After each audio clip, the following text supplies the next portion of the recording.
Yo, what's going on, guys? It's Houston Sports Talk back into the video day, and today we're going to be talking about Collin Sexton potentially being traded to the Orlando Magic. It's been rumored that Collin Sexton is most likely going to get moved at the trade deadline, and the team that has been reported, I think, the most of potentially trading for Collin Sexton is the Orlando Magic. Jalen Suggs is really banged up. And look, even if Jalen Suggs is healthy, let's be real here. Jalen Suggs is a great player. I'm not going to hate on Jalen Suggs at all because I actually love watching Jalen Suggs hoop. Great player.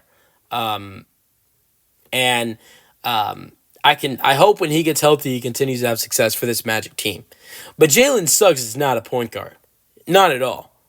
He's a shooting guard. That's what he was in, that's what he was in college. And that's what he's been for most of his time with the Magic, but he's kind of had to step up as this point guard. He's not a point guard, and he should be playing at the two. And I think that would be better for this Magic team. And I think you have to add in a point guard if you're Orlando. I mean, we've heard rumors about like a couple off seasons, which I think a couple off seasons ago, which I thought was a really good fit for them, and probably should have picked them up, but. I think they really got outbid by my favorite team, the Rockets. There was a lot of rumors about the Magic being interested in signing Fred VanVleet, and they didn't sign him. I think a big part is because the money that the Rockets offered. I think we heard a little bit of noise about Chris Paul last offseason potentially signing there, and they've really kind of been rumored in the last couple of years about going and getting a point guard.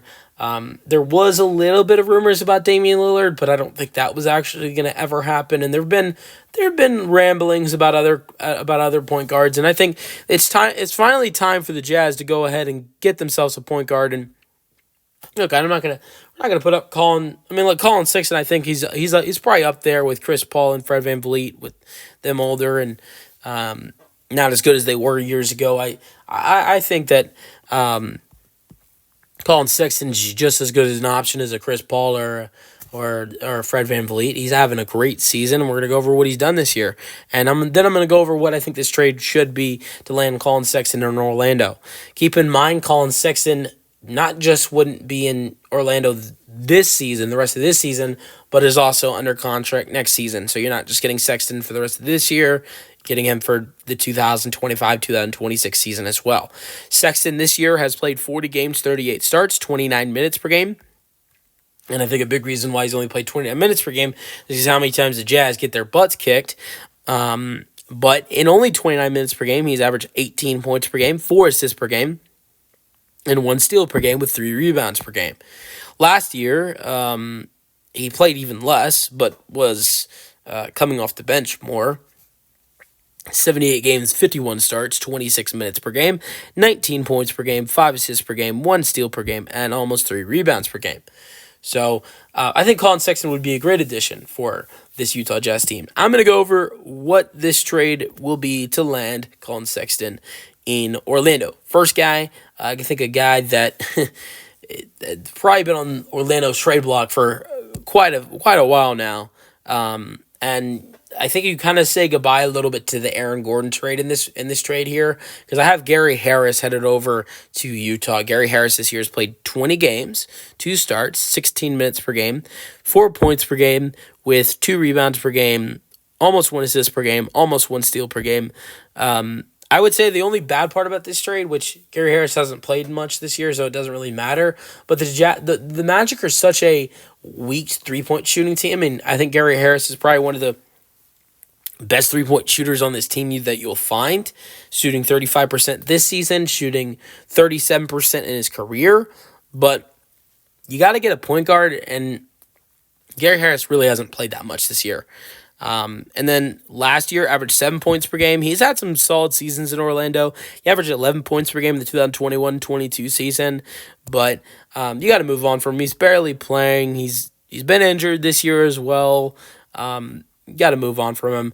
And here's the tough part about this trade. You have to trade a young player away. Got to get rid of the guy you selected 11th overall a couple years ago.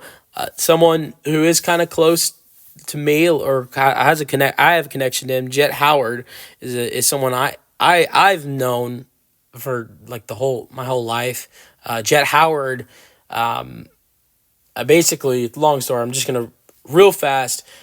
his mom and my mom got close like before I was born because I live in Houston.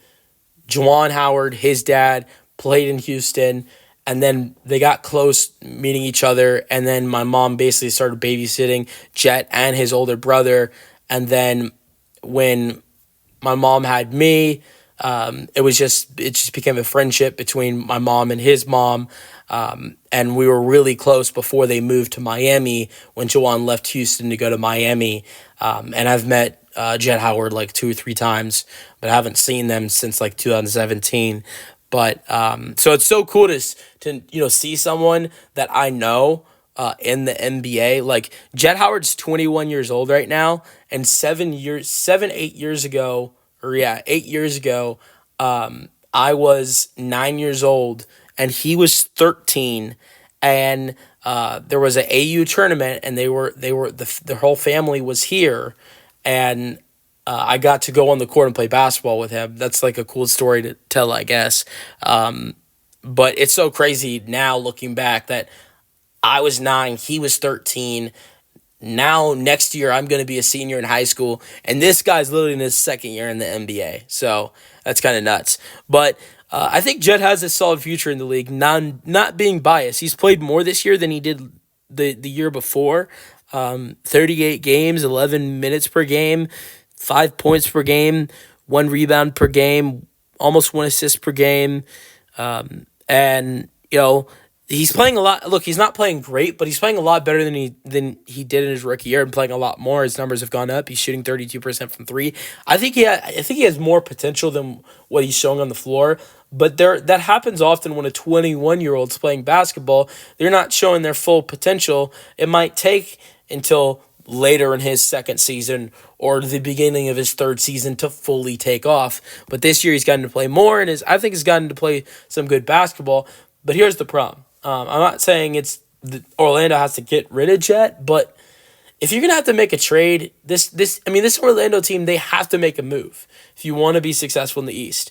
I think you have to add in a point guard next to Paulo and Franz, and to do that, you got to let go of a young player. And I don't think they should let go of Anthony Black. Maybe you consider trading Cole Anthony if you don't want to get rid of Jet, but someone has to go.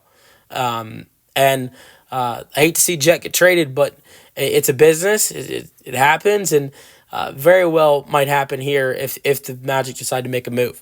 And that's not it, because I think the Jazz want draft picks, and it shows because the Jazz just traded 3 first-round picks and got 1. So the Jazz, I think, are going to be looking for some first-round draft picks, and you're thinking, Collin Sexton for a first-round pick? I think Collin Sexton, I think you can include a first-round pick in this trade because Orlando has a 2024 first-round pick from Denver, which is protected 1 through 5. But let's be honest, Denver is the 4th seed in the Western Conference right now. They're not going to be in the 1 through 5 area, and they're playing some great basketball. Right now, if the season ends today, that's the top 24 overall pick. If Denver continues to play better, that draft pick's going to get a little bit worse. So that's not a very good first-round draft pick, and if you can trade a first-round pick that's not going to be very valuable, it's going to be at the end of the draft, and you can land a point guard like Collin Sexton, and all you got to do is give up a pick that's going to be in the 25 to maybe 28 range. I would say maybe it's going to be I think it's going to be in the 25 to 27 range. I mean, sure, you can get a solid player at 25 through 27, but I think anybody would rather have Collin Sexton than a pick that's going to be in the 24 to 27 range. So first round pick this year that belongs to Denver, going with Jet Howard and Gary Harris to Utah for Collin Sexton, and the Magic finally get them a point guard who not only would be under contract this year, but next season as well. Let me know your thoughts on the potential trade for the Orlando Magic in the comment section, and peace out.